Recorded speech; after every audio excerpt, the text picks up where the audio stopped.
Politológ Eduard Chmelár kritizuje opozíciu za šírenie paniky a odmieta ich obvinenia voči vláde v súvislosti so riešením slintačky a krývačky. Zdôraznil, že podľa Európskej komisie Slovensko prijalo opatrenia včas a niektoré dokonca nad rámec požiadaviek únie. Kritizuje poslankyňu Holečkovú a Alojza Hlinu za populizmus a obvinil novinárov z nekritického prístupu. Tvrdí, že v krízovej situácii je potrebná spolupráca a nie šírenie poplašných správ. Ak nechcete prísť o najnovšie správy, odoberajte kanál Slovensko v politike. Politickí prismrdači.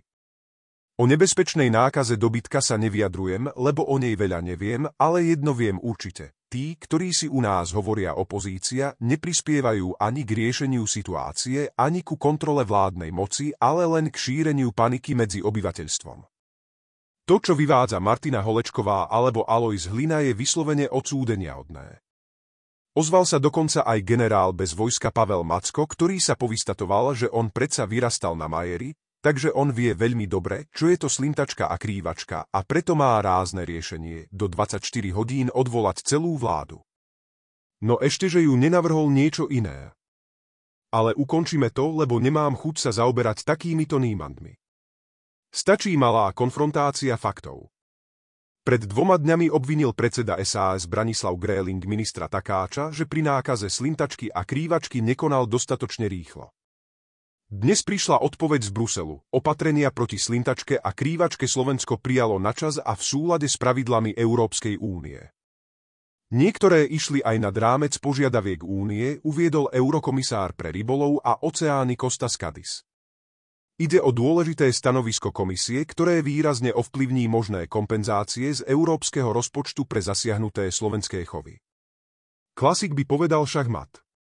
Ale my sme predsa na Slovensku a preto vieme, že títo politickí prismrdači najdeštruktívnejšia a najnekompetentnejšia opozícia, akú sme kedy mali, nie sú schopní priznať si chybu, ospravedlniť sa, to bôžnie priložiť ruku k dielu a pomôcť republike v týchto ťažkých časoch. Ale čo robia tí hyperkritickí novinári?